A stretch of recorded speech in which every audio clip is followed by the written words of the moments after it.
There is a tower in the Bloons games that the studio behind it regrets so much that they wrote it out of the story, dumped its body onto a map as a piece of scenery, and have gone on record more than a dozen separate times saying that it's never coming back.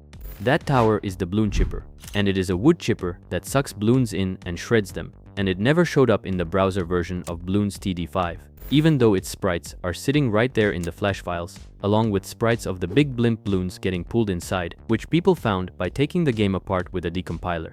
Ninja Kiwi, who make these games, put out a blog in July of 2020 listing the things they regret making, and the Bloon chipper was on that list. People kept asking about it anyway, and the wiki now keeps a dated log of every time the studio has said it isn't returning, and that log runs to 13 entries between August of 2020 and June of 2022. In September of 2021, they went further and handled it in the lore, saying that the Bloon chipper had abandoned the monkey's side, and then it turns up in Bloons TD6 regardless, as a dead prop lying in the junk pile on the scrapyard map, and when somebody asked about that one, the studio said it was not needed. And going by a blog from July of 2024, its last words before it ended up in that junk pile were a long electrical buzzing noise, written out with about 6 Z's in the middle of it.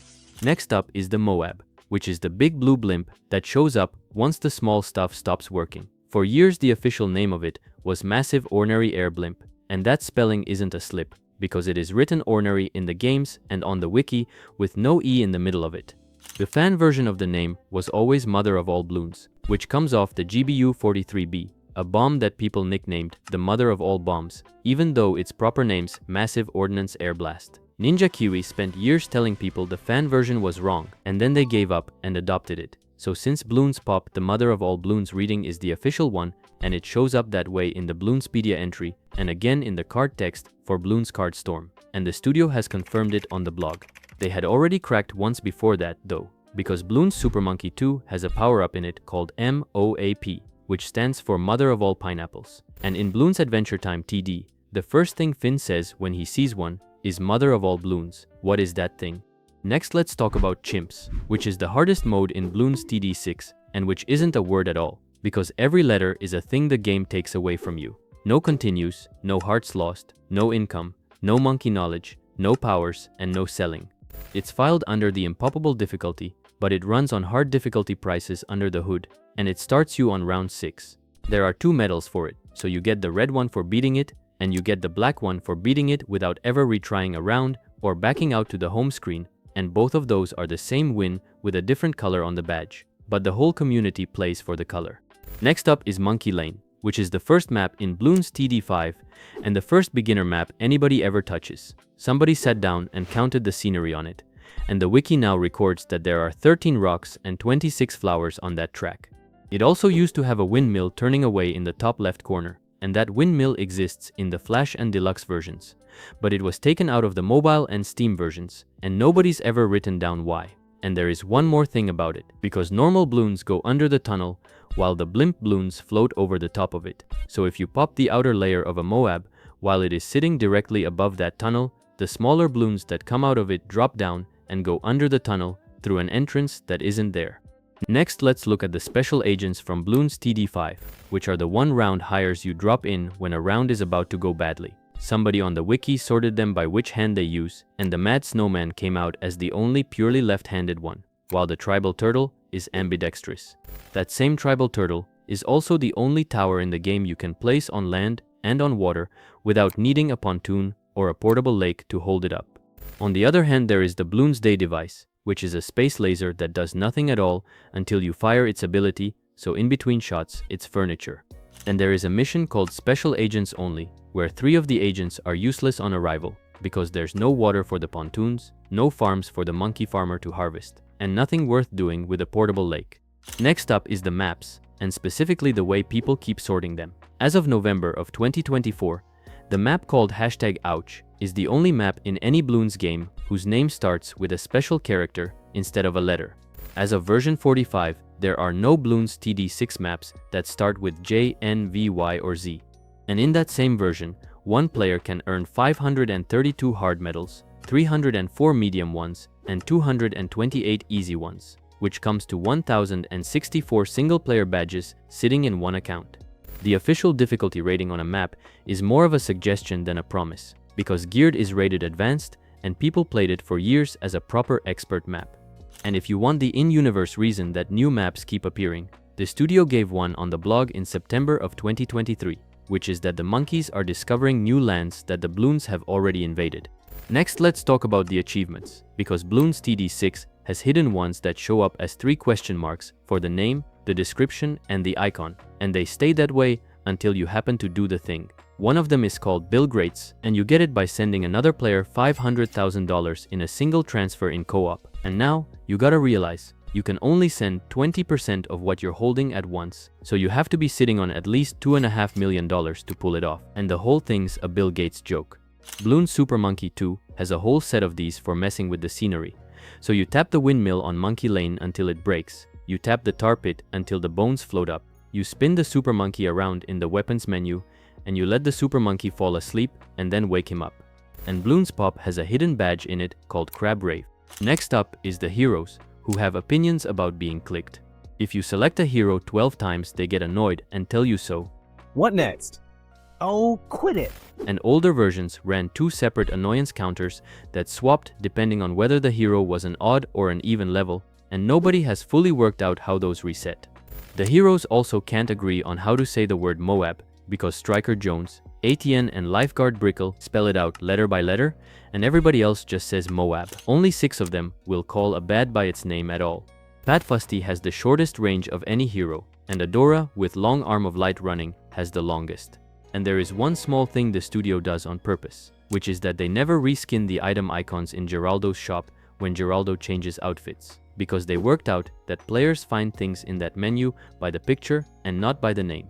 Next, let's look at Pat Fusty, because he turned out to be a much longer chain of references than anyone needed. You can place him on water, and the reason the studio gave is that he is the big fluffy floaty boy, with the slightly more serious version being that he's so big his feet always reach the bottom.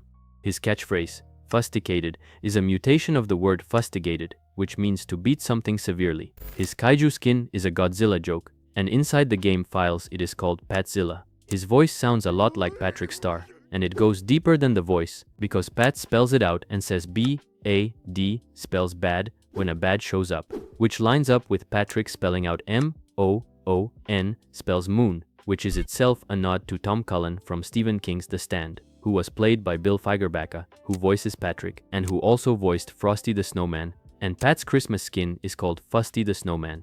And on top of all of that, the studio put out a blog in October of 2021 stating that Pat ate 2,763 pieces of candy on Halloween of 2020.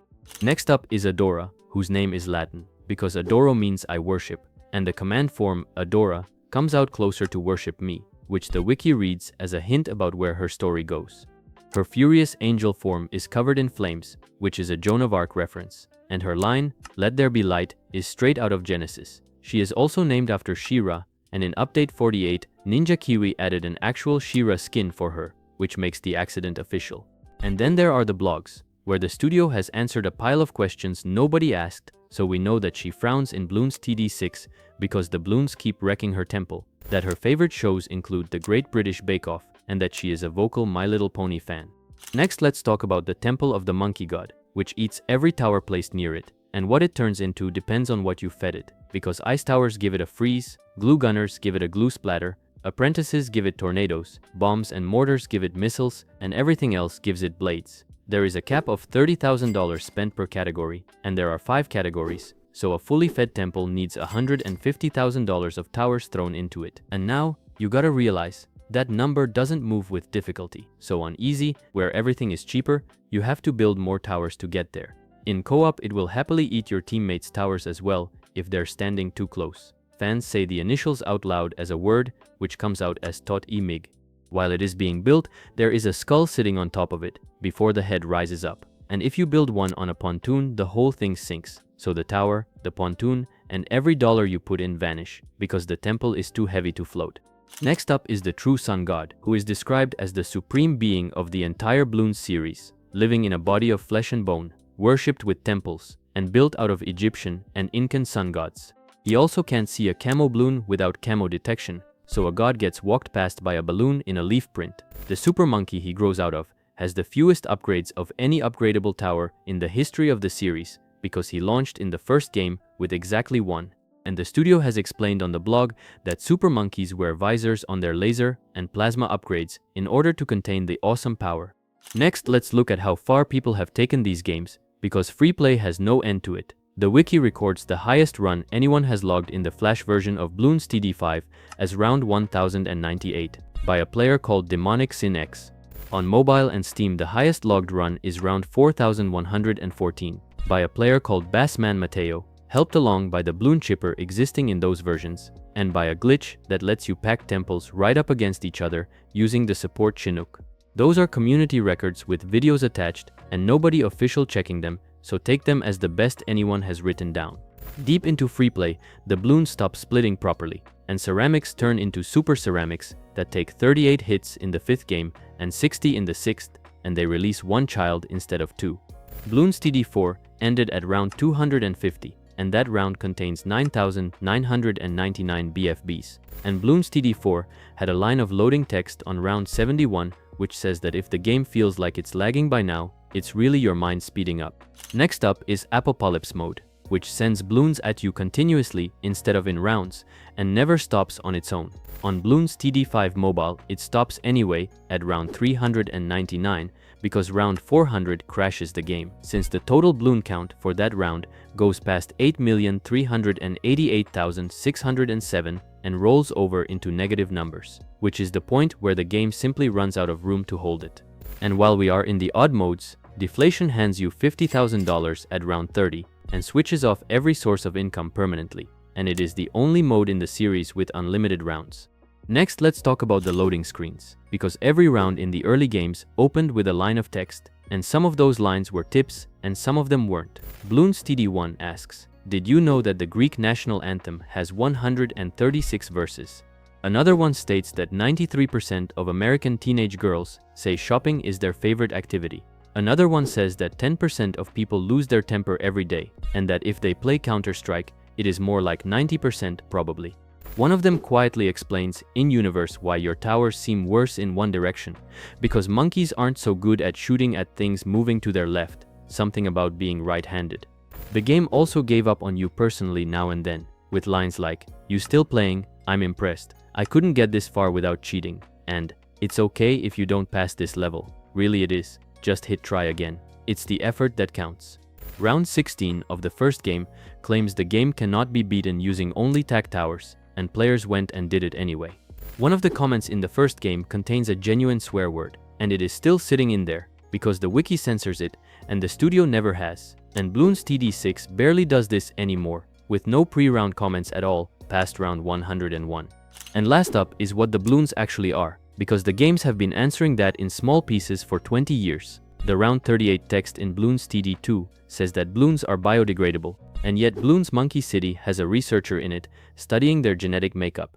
In Bloons Adventure Time TD, Hunter Marceline has an upgrade that lets her devour the souls of Bloons, which means Bloons have souls. The round 70 text in Bloons TD5 says that Bloons can't speak, and yet the boss Bloons speak, because they have death quotes, and the 4 original ones are the 4 classical elements, so Bloonarius is water, Vortex is air, Dreadbloon is earth, and Blastopopolis is fire.